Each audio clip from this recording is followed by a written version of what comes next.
ओम शांति। अजरामावस्येन विघ्न विनाशक थई करे अंगत समान माया ते विजय प्राप्त करो। 15/4/74 अमावस्येन बाप दादा से बनता सभी उन्नति जी और वधोता उन्नति थे चेक करो सभी उन्नति जी और वधोता चढ़ती कला की निशानी शाये बाबू फिर तो चेक करो तो सभी जी उन्नति थे चेक करो चढ़ती कला जी निशानी शाह वो जान जाए सदा लग्न में मग्न विघ्न विनाशक ये वही निशानियों शासन जीवन में अनुभव कंदा है। लग्न में मग्न और विघ्न विनाशक या विघ्नन की ऋषि विघ्न विनाशक है जे बजाय विघ्नन की ऋषि पांची से हेठ तना चींदा है। अनेक प्रकार जे आए हुए तूफान असांजी बुद्धि में तूफान पैदा न करना है। जे कोई द्वारा तोहफो मिलंदो आहे त बुद्धि में हलचल न थींदी आहे बल्कि उल्लास हूंदो। इन ही प्रकार आए हुए तूफान उल्लास के वधाईंदा आहिनि या हलचल लाहींदा आहिनि कि अरे वाह परीक्षा अची वई हाणे हिनखे असां बाबा जी यादि में रही करे सेकंड में पार था करे छॾियूं। ये हलचल में अची वेंदा। अगर तूफान समझो तो हलचल में ईंदी और तोहफो समझो तो वो अनुभव कयो तोहफो समझो या अनुभव कयो तो हुन सां उल्लास ऐं हिम्मत अधिक वधंदी आहे। बाबा अगर तूफान समझो तो हलचल में ईंदो तोहफो समझो अनुभव कयो तो हुन सां उल्लास ऐं हिम्मत अधिक वधंदी आहे। इहा आहे चढ़ती कला जी निशानी। घबराइण जे बजाय गहराई में वञी करे अनुभव जे नए रतन इन परीक्षाउनि जे सागर सां प्राप्त कंदव त छा ईअं अनुभव कंदा आहियो। कॾहिं बि हाणे तुंहिंजे जीवन में कोई भी ॻाल्हि अचे थी, घर में कोई बीमार तो थे, कोई ॻाल्हि थी थे, कोई लड़ाई झगड़ो तो थे, कोई सां वैर, कोई ग्लानी तो करे, निंदा तो करे, कोई भी ॻाल्हि थिए थी न त ये जो भी ॻाल्हि आई है हिकु त ये परीक्षा है। ॿियो अगरि असां हिनखे धैर्य सां सम्झी करे बाबा जी यादि में उन समय ध्यानु ॾींदासीं त असांखे हिन में बाबा कुझु सिखाइण चाहींदे। असांखे हिन परीक्षा द्वारा नया अनुभव थींदा। जेसि ताईं बाबा जे ज्ञान में असांजो प्रैक्टिकल एग्जाम न थींदो न तेसि ताईं असां अॻियां न वधी सघंदा। त घबरायो न, घबराइण जे बजाय हिन ॻाल्हि जी गहराई में वञो। जीअं तोहफो मिलंदो आहे त उल्लास थींदो आहे न, वही हर परिस्थिति हर हलचल की तोहफो समझो अनुभव करो त हुन सां उल्लास ऐं हिम्मत अधिक वधंदी। असांखे नया अनुभव थींदा। त बाबा पुछनि था छा हीअं थिए थो, छो थिए थो। त बाबा चवनि था हीअं त नथा सोचो ये छा थो थिए, छो थो थिए, ये कीअं हलंदो। ये संकल्प हलंदा हिनखे चइबो आहे हलचल। सम्झो कंहिंखे बीमारी आई त चओ अरे ये बीमार थी वियो, छो थियो, वीचारो केॾो मस्ती कंदो हुयो हीअं। अरे बीमारी आई त आई, हाणे जे बि कारण आई हिनखे भॼाइणो आहे, ठीकु करणो आहे, ठीकु थी वेंदो। ॿियो छा। ये संकल्प अगरि हलनि था ये छो थियो, हाणे छा थींदो, हीअं कीअं हलंदो, इनखे हलचल चइबो आहे। हलचल जे अंदरि रतन समायल आहे। हुन रतननि खे पकड़ो। मथा वथा सां बाहर बुखता जी दृष्टि बुद्धि द्वारा ॾिसण सां हलचल थींदी अथवा अनुभव थींदो, लेकिन आयुवी ॻाल्हियुनि खे अंतर्मुखी दृष्टि व बुद्धि सां ॾिसण सां अनेक प्रकार जा ज्ञान रत्न अर्थात पॉइंट्स जी प्राप्ति थींदी आहे। अगरि असां ॻाल्हि जी गहराई में वेंदा आहियूं न त असांखे बाबा जो ज्ञान प्रैक्टिकल में अनुभव थींदो आहे ऐं ॾाढी नई नई पॉइंट्स जी असांखे अनुभव में ईंदी आहे। अगरि कोई बि ॻाल्हि खे ॾिसंदे व ॿुधंदा आहियो आश्चर्य अनुभव थींदो आहे त इहा बि फाइनल स्टेज न आहे। ईअं त थियणो न खपे, सुठो जो थियो उहो थियणो ई खपे। ये सोचो अच्छा जो थियो वो थियणो ई खपे। अगरि अहिड़ो संकल्प बाबा चवनि था कि अगरि तव्हां ईअं सोचो था ये त थियणो न खपे, अच्छा जो थियो वो थियणो ई हुयो। अगरि अहिड़ा संकल्प ड्रामा जे हुजण में बि उत्पन्न थींदा आहिनि त हिनखे बि अंश मात्र जी हलचल जो रूप ॾींदा। अगरि इहो बि सोचो चलो जो थियो थियणो ई हूंदो, असांखे सोचणो आहे हर हिकु ॻाल्हि में कल्याण जेको सीन हले थो बसि असांखे हुनखे पार करणो। छो थियो हा इहो थियणो ई हुयो, ईअं न थियणो हुयो, कोई बि संकल्प न।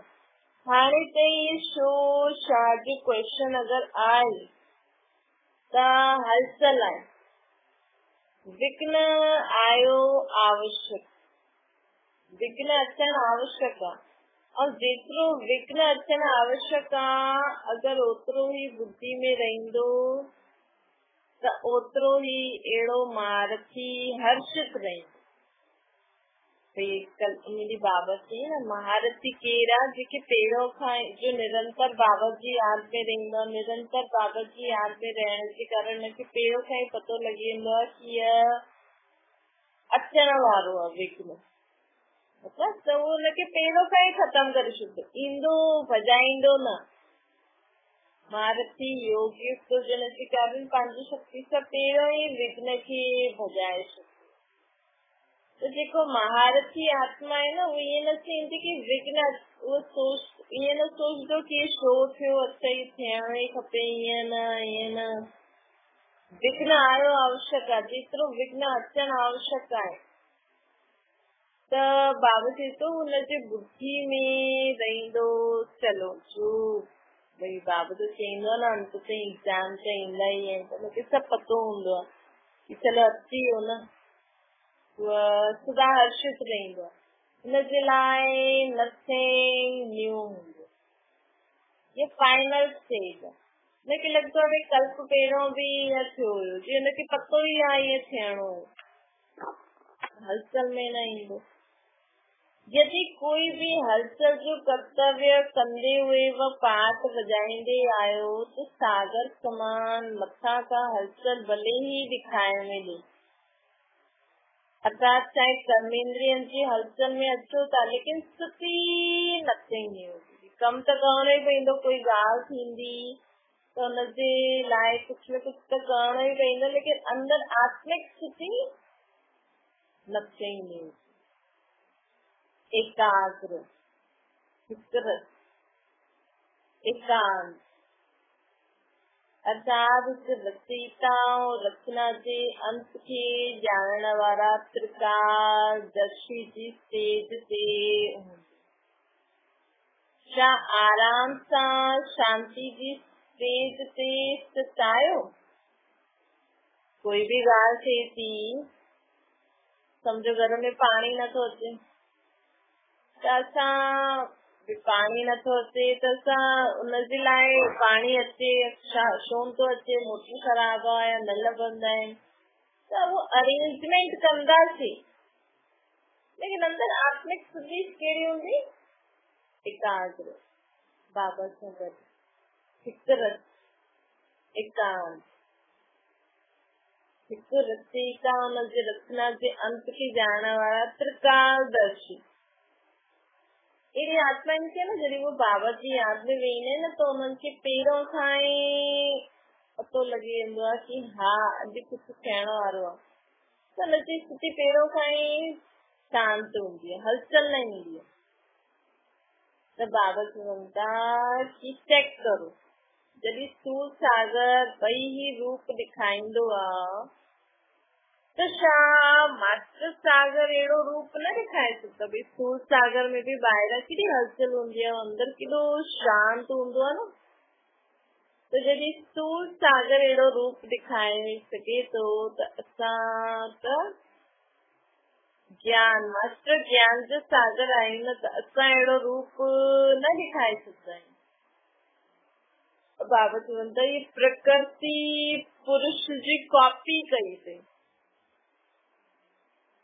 इस सागर जो ॿाहिरां खां हलचल ऐं अंदर खां शांत आहे, ये असांजी कॉपी कई अथई प्रकृति। असां त पुरुषोत्तम आहियूं न, त प्रकृति पंहिंजी क्वालिफिकेशन दिखाए सघंदी आहे, त असां पुरुषोत्तम न ॾेखारे सघंदा आहियूं। हाणे समय कहिड़ी और वधे थो, ये जानता है, अति जी तरफ समय वञे थो, सब तरफ अति दिखाइण में ॾिए थी। अंत जी निशानी आहे अति। जॾहिं अति थींदो न पोइ अंत थींदो। त जीअं प्रकृति समाप्ति जी तरफ अति में वञे थी, जी प्रकृति समाप्ति जी तरफ अति में वञे थी, उहा ई संपन्न थियण वारी आत्माउनि जे साम्हूं हाणे परीक्षा व विघ्न भी अति जे रूप में ईंदा। हाणे असांजे अॻियां परीक्षा विघ्न भी ॾाढी अति जे रूप में ईंदा। हिन करे आश्चर्य न खाइणो आहे कि पहिरियों इहे न थियो, हाणे छो थो। ये आश्चर्य भी न खाइणो। फाइनल पेपर में आश्चर्यजनक ॻाल्हियूं क्वेश्चन जे रूप में ईंदियूं, तॾहिं त पास ऐं फेल जो पतो लॻी सघंदो न। जी हाणे फाइनल पेपर थियणो आहे, सभिनि जो फाइनल पेपर थींदो त आश्चर्यजनक ॻाल्हियूं ईंदियूं ई, तॾहिं त असां पास ऐं फेल जो असांखे पतो लॻंदो न। न चाहींदे हुए भी बुद्धि में क्वेश्चन उत्पन्न न थिए, इहो ई त पेपर आहे। न चाहींदे हुए भी बुद्धि में क्वेश्चन उत्पन्न न थिए, इहो ई त बाबा चवनि था, इहो ई त पेपर आहे न। ऐं आहे बि हिकु सेकेंड जो पेपर, सम्झो हिकु सेकेंड जो पेपर हूंदो। हिकु सेकेंड जे पेपर जे लाइ बाबा केॾी तयारी थो करे। शो जो संकल्प अगरि अची वियो,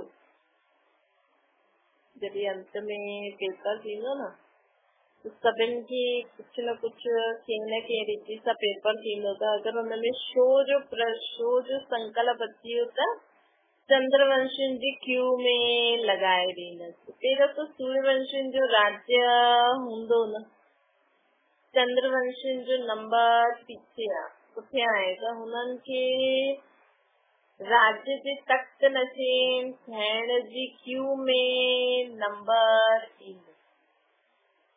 त बाबा चवंदा जंहिंजो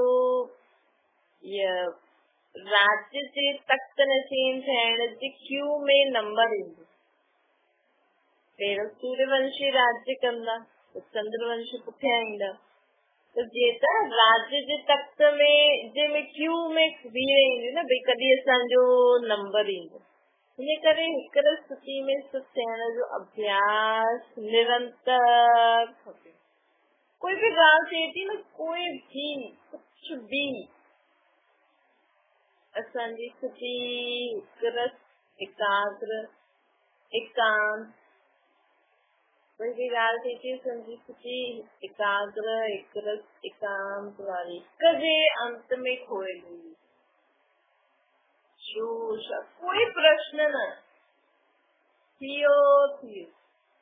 त बाबा चए थो, बाबा चवनि था इन करे हिकड़ स्थिति में थियण जो अभ्यास निरंतर हुजे। समस्याउनि जी सीट खे संभालण न लॻी वञे, समस्याउनि जी सीट खे संभालण न लॻी वञे। बाबा चवनि था लेकिन सीट ते वेही समस्या जो सामनो करणो। हाणे त समस्या सीट जी यादि दिलाईंदी आहे न, जॾहिं हाणे त अञा त ॿार जॾहिं ॻाल्हि ईंदी आहे त सीट ते वेही आहिनि, लेकिन असां सदा ई सीट ते वेठा हुजूं। आत्मा परम धाम में बाबा जे दिलि तक वेही ऐं हिन शीशी ते हिन कर्मेंद्रियनि सां पाठ थी वॼे। सदा ई असां अगरि हुन सीट ते वेठा हुजूं, समस्या छो असांजी सीट जी यादि ॾियारे। विघ्न ईंदो आहे त विशेष योग लॻाईंदा आहिनि ऐं भक्ति रखंदा आहिनि। हिन सां सिद्ध थींदो आहे कि दुश्मन ई शस्त्र जी स्मृति थो ॾियारे। मतिलबु ॿिया माण्हू विघ्न विझनि था, उहो असांखे बाबा जी यादि था ॾियाराइनि, बाबा जी शक्तियुनि ऐं गुणनि ऐं ज्ञान जी यादि था ॾियाराइनि कि बाबा असांखे अॼु छा थियो। असांखे पहिरों खां ई पतो हुजे बाबा अॼु ईअं चयो अथई त विघ्न विनाशक थी वेंदो। विघ्न ईंदो आहे त विशेष योग लॻाईंदा आहियो, भट्टी रखंदा आहिनि, सिद्ध थींदो आहे कि दुश्मन ई शस्त्र जी स्मृति ॾियारंदो आहे। लेकिन स्वतः सदा असांखे स्मृति रहे, स्वतः सदा असांखे स्मृति रहे। निरंतर योगी आयो या अंतर वारा योगी आयो। टाइटल त निरंतर जो है न, दुश्मन अचे ही न, समस्या सामनो ही न करे सघूं। सूली सां कांटो ठाहिण ये भी फाइनल स्टेज न आहे। त बाबा चए थो अगरि विघ्न अचनि ही न, समस्याउनि जो सामनो न करे सघूं त टाइटल कीअं मिलंदो असांखे। विघ्न त ज़रूरी आहे न, तॾहिं त पतो लॻंदो असांजी स्टेज छा आहे। तो बाबा चए थो सूली सां कांटो ठाहिण ये फाइनल स्टेज न आहे। सूली सां कांटो ठाहे ऐं कांटे सां पोइ योग अग्नि खां दूर सां ई भस्म थी वियो। कांटा लॻनि ऐं पोइ कढो, ये फाइनल स्टेज न आहे। कांटे खे पंहिंजे संपूर्ण स्टेज सां समाप्त करे वियो, इहा फाइनल स्टेज। मतलब कोई ॻाल्हि वॾी खे असां नंढो करूं त बि असर त थींदो, लॻंदो त सही हा भई इहा ॻाल्हि थी। लेकिन असांजी फाइनल स्टेज छा हूंदी, असांजी आत्मिक शक्ति, बाबा जी शक्ति सां असां हुन ॻाल्हि खे पहिरियों खां ई भस्म करे छॾियो। उहा ॻाल्हि अचे न। अहिड़ो लक्ष्य रखंदे हुए पंहिंजी स्टेज खे अॻियां चढ़ती कला जी तरफ़ वधाईंदा हलो। बाबा चवनि था वॾी ॻाल्हि खे नंढो अनुभव करण, हिन स्टेज ते महारथी नंबरवार यथाशक्ति पहुचाए। हाणे पहुचणो ओसि आहे जो कि अंश वंश भी समाप्त थी वञे। मतलब विघ्न जी भी अविद्या थी वञे। तव्हां सभी हिम्मत उल्लास ऐं सर्व जे सदा सहयोगी रहंदे हलो था न। बाबा चवनि था तव्हां सभी हिम्मत उल्लास सर्व जे सहयोगी सदा रहंदे हलो था। कलयुगी दुनिया खे समाप्त करण लाइ व परिवर्तन करण लाइ, माया खे विदाई ॾियण लाइ संगठन सां घेराव विझणो। घेराव विधो अथव न कलयुगी दुनिया खे समाप्त करण लाइ, परिवर्तन करण लाइ, माया खे विदाई ॾियण लाइ संगठन अर्थात घेराव विधल आहिनि। मजबूत घेराव विधो अथव या विच विच में कोई ढीला थी वेंदा आहिनि, अथवा थकी त न वेंदा आहियो न, या हलदे हलदे काथे रुकी त न वेंदा आहियो न, अॻियां वधण न पुठियां हटण, जीअं जा उहो ई रहनि। उहो पाठ त पको, इहो पाठ त पको न कयो था न भई जाते आहियूं उते आहियूं, स्थिति खे अॻियां वधायो था। समय धक्को लगाईंदव त हली पईंदव, हीअं कि कोई ॻाल्हि थींदी त हली पईंदसि, कीअं सोच जाते कि उते रुकी त न वेंदा आहियो, कहिड़े न कहिड़े प्रकार जे सहारे जो त इंतजार कंदे वे खड़ा त न थी आहियो न, कि कोई न कोई असांखे सहारो ॾियण ईंदो, असांखे धक्का लॻाईंदो। त अहिड़ी स्टेज वारनि खे छा चईंदासीं, छा हिनखे अंगद जी स्टेज त नथा सम्झो। असांखे बाबा खे यादि करे अॻियां पंहिंजी स्थिति खे वधाइणो आहे, हीअं न कोई असांजी मदद करे, कोई असांखे योग कराए, असांखे ज्ञान ॿुधाए, असांखे अर्थ ॿुधाए त करो। अगरि ईअं रुकी वियो त पोइ लास्ट वाला फास्ट हली वेंदा। जॾहिं बि पहाड़ ते बर्फ किरजी ऐं जमी वेंदी आहे त रास्ता रुकी वेंदा आहिनि, त पोइ बर्फ खे गलाइण लाइ हुनखे हटाइण लाइ पुरुषारत कंदा आहिनि। हिते बि अगरि बर्फ जे माफ़िक जमी वियो आहे त हिन सां सिद्ध थींदो आहे कि योग अग्नि जी कमी आहे। हिते बि अगरि असां कुझु करे नथा सघूं, हा भई, त हिन सां सिद्ध आहे कि योग जी कमी है। योग अग्नि के तेज करो, बाबा चवनि था योग अग्नि के तेज करो त रास्तो क्लियर थी मिली हुई हिम्मत ऐं उल्लास जे पॉइंट बुद्धि में दौड़ायो। बाबा चवनि था योग अग्नि के तेज कंदासीं न त रास्तो क्लियर थींदो। जो बाबा सां हिम्मत ऐं उल्लास जा पॉइंट असांखे मिलिया आहिनि, उनखे बुद्धि में दौड़ायो त रास्तो क्लियर थी वेंदो। हाणे त हिन रिज़ल्ट में ईअं अधु ई हले थो, त असांखे न कॾहिं बि वैसे तो सॼो ॾींहुं बाबा चईंदो आहे, लेकिन त बि जॾहिं कोई ॻाल्हि थींदी आहे न त ॿियो ई बाबा खे जाचे यादि करो, बाबा जे पॉइंट्स खे मन में दौड़ायो, हा बाबा हिन ॻाल्हि जे लाइ छा चए थी, त हीअं ई अॻियां वधंदा वेंदो। कि रिज़ल्ट छा पुरुषोत्तम आत्माउनि खे सुठी लॻंदी आहे जो हाणे बाबा रिज़ल्ट ॾिठई ऐं ॿुधाई। हिन करे न पुरुषार्थ जी गति में अंगत ठहो, न माया सां हार खाइण में अंगत ठहो। त बाबा चए थो हाणे रुको न, अॻियां वधंदा वञो, बल्कि विजय थियण लाइ अंगत थियण। त विजय थियण लाइ अंगत थियण। बाबा चवनि था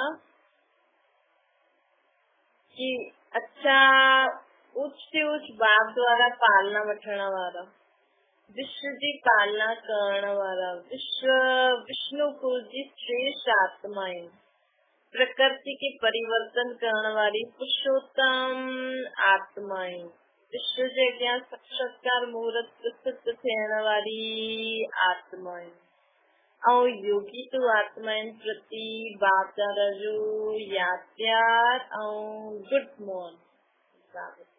मॉर्निंग भी करनि था। ओम शांति। बाबा खे यादि करो।